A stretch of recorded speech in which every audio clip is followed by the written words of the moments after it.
Me no doctor or me no medical professional. I am not a medical professional. Bro, if it was my woman, I don't think my woman at 6 months should be on a plane, dog. Not damn plane. I think that she should be home, resting, and kick up her foot. Again, you said them live a social media lifestyle. Exactly. So to me, it worth it.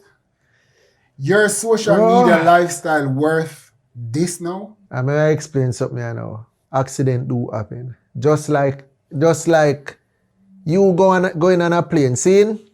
You going on a plane, you don't know if the plane engine are gonna fail in the sky. You don't know.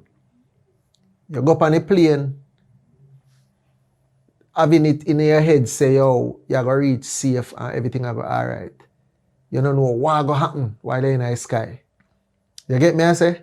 So, I just one of them situations that probably doctor tell them say it was safe for her to travel and something does happen, bro.